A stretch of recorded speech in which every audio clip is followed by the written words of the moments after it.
Sábado 29 de março. E pra hoje, a gente tem um episódio só mas com um tema aqui. Mexe com a gente, sabe? A gente vive num mundo que coloca o sucesso individual no pedestal, né? Essa busca incessante pela felicidade. Mas e a ética? E a empatia? Onde ficam? A gente tem que se perguntar qual a importância real de criarmos filhos que, além de tudo isso, sejam éticos e se importem com os outros. Essa é a grande questão, a provocação que salta os materiais que você trouxe. Artigos, análises, especialistas mergulhando fundo em como o caráter das crianças se forma. E um nome que aparece bastante é o do psicólogo Rick Weisburd, da Harvard Graduate School of Education. Ele é referência, né? Sem dúvida. E é por aí que a gente vai, então. Nosso objetivo hoje é entender os desafios, as ideias principais, os caminhos para criar crianças com valores sólidos, generosidade, responsabilidade, justiça. Porque, né, de que adianta um mundo cheio de gente de sucesso se ninguém se importa com o impacto que causa nos outros? É isso aí. E Weisburd coloca isso de forma muito clara, e outros estudos também, essa ideia de uma crise silenciosa. A moralidade meio que perdendo espaço na educação das novas gerações. Polarização, individualismo crescendo cada vez mais, e a empatia, a responsabilidade coletiva ficam para trás. É impressionante como o livro desde 2009, The Parents We Mean to Be, já apontava para isso. E olha que já faz mais de uma década, né? A sensação é que a coisa não melhorou, pelo contrário, talvez até tenha ficado mais complicada. Exatamente. E ele aponta lá em 2009 3 desafios importantes dos Estados Unidos, né? Uma participação mais ativa dos pais, principalmente a figura paterna, na educação moral dos filhos, fortalecimento dos laços familiares, e criar ambientes onde os pais se sintam à vontade para trocar experiências, receber feedback sobre como estão educando seus filhos. E a gente vê que nesses pontos, bom, pelo menos do que ele mostra, andamos um pouco para frente, né? Pelo contrário, o isolamento parental só aumenta. E é interessante isso, a gente fala tanto de saúde mental de crianças e adolescentes, mas e dos pais? Muitas vezes fica esquecida. Pois é, e essa conexão é fundamental. A Stanford Graduate School of Education, por exemplo, tem falado bastante sobre a importância da empatia para a saúde mental dos jovens. E tem iniciativas bem legais, como os Muros da Bondade em algumas escolas norte-americanas. Você já ouviu falar? Muros da Bondade, interessante. Então, são espaços onde os alunos podem deixar mensagens, sabe?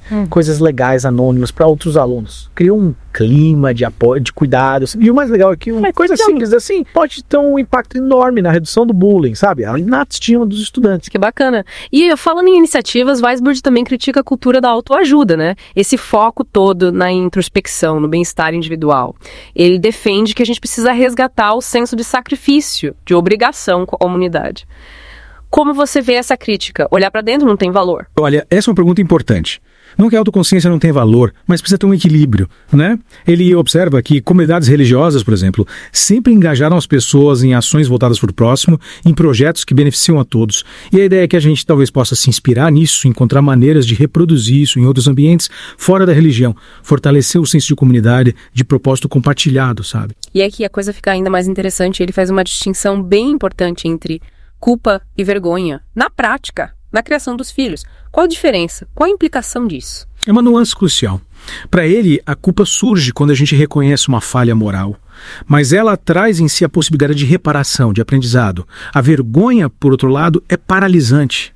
Ela atinge a identidade da pessoa, sabe? Gera um sentimento de inadequação profunda. Isso impacta diretamente como os pais enxergam o comportamento dos filhos, né? Se o pai ou a mãe não lida bem com a própria vergonha, cada erro da criança vira um reflexo das suas próprias falhas. Aí fica difícil ter uma abordagem mais construtiva, né? Exato, e aí entra num ponto delicado. Muitos pais têm dificuldade de admitir que erram, que precisam de ajuda. Essa cultura que valoriza tanto a performance, a perfeição. Admitir uma falha na criação dos filhos é quase um tabu, né? E a gente vê essa parentalidade cada vez mais focada em desempenho, em aparências. Parece que alguns pais buscam nos filhos uma validação para si mesmos, e isso sobrecarrega as crianças, né? E os pais, por sua vez, acabam não olhando para suas próprias vulnerabilidades. E se a gente ampliar o escopo, essa pressão por performance não é só na parentalidade, né? É um fenômeno global. Total. Essa busca por maestria, por perfeição, está em todo lugar. E na parentalidade isso pode acabar escondendo o objetivo principal, que deveria ser formar pessoas éticas, responsáveis, que saibam viver no mundo com integridade.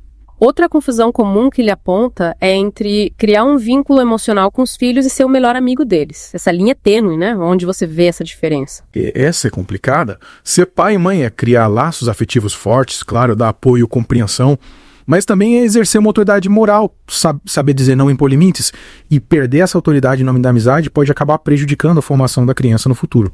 Os dados que ele mostra sobre as prioridades dos pais em escolas de elite nos Estados Unidos são chocantes, né? 50% deles priorizam a entrada dos filhos em universidades de prestígio acima da formação do caráter. É de fazer pensar sobre o que a gente realmente valoriza como sociedade. O pior é que professores que ele entrevistou confirmam isso e dizem que na realidade esse número pode ser ainda maior. E essa obsessão por sucesso acadêmico a qualquer custo. Bom, as consequências podem ser sérias, né? Para a formação moral da criança, para as relações interpessoais, gera competição doentia e às vezes até negligência com valores importantes. Mas nem tudo está perdido, né? O The Atlantic publicou um artigo bem interessante falando sobre a volta da ética do cuidado na educação infantil. O que te chamou a atenção nesse artigo? É verdade, tem uma luz no fim do túnel. O artigo mostra que as pessoas estão redescobrindo as relações baseadas na escuta, no apoio, na empatia. E muitas vezes isso acontece fora das instituições tradicionais. Parece que a gente está percebendo que precisa voltar a colocar o cuidado no centro das relações desde a infância. E a proposta do Weisbord para que os pais sejam mais honestos sobre as suas prioridades é bem direta. Trocar a frase, o mais importante é que você seja feliz, por mais importante que você seja gentil. Uma mudança de linguagem, mas que pode ter um impacto enorme, né? Essa mudança de foco na linguagem pode mudar tudo que a criança internaliza como importante. Ao invés de colocar o bem-estar individual em primeiro lugar, a ênfase passa a ser como a gente se relaciona com os outros. A empatia, a consideração. Isso molda a bússola moral da criança desde cedo. E a defesa dele é de que a educação deve ter como objetivo formar pessoas éticas, compassivas, conscientes do seu papel na comunidade. E isso é fundamental. Sucesso acadêmico, profissional, tudo isso tem seu lugar, mas dentro dessa perspectiva maior. É isso, o sucesso não é um fim em si mesmo. Ele serve para a gente contribuir para o bem comum. E o The Atlanta Journal-Constitution também fala disso, que o papel dos pais vai além de criar gênios da matemática. É incentivar a empatia e a colaboração. E é legal ver que essa ideia de que a gentileza é um indicador importante de sucesso na formação cidadã está ganhando força nos Estados Unidos, né? Dá uma esperança. Com certeza. Afinal, a gente precisa, mais do que nunca, formar cidadãos que se importem com o próximo, que ajam com justiça, que busquem o bem comum, e a educação das crianças é o ponto de partida. E o projeto Making Caring Common de Harvard, as campanhas de empatia nas escolas norte-americanas, são exemplos de que essa mudança na educação já está acontecendo, né? A gente vê que dá para colocar esses valores em prática. É um lembrete de que a gente está junto nessa jornada de repensar nossas prioridades, de construir uma nova geração mais ética e empática. É isso. E para terminarmos nossa conversa de hoje, fica a pergunta para você que está nos ouvindo. Quais valores você acha que estão sendo priorizados na educação das novas gerações? E como a gente pode, cada um de nós, contribuir para uma sociedade mais ética, mais empática? Uma ótima pergunta para continuarmos pensando. Um bom fim de semana para você. Para você também. Lembrando que o Povecast vai ao ar de segunda a sexta, às 7 da manhã, meio-dia e 5 da tarde. E aos sábados ao meio-dia.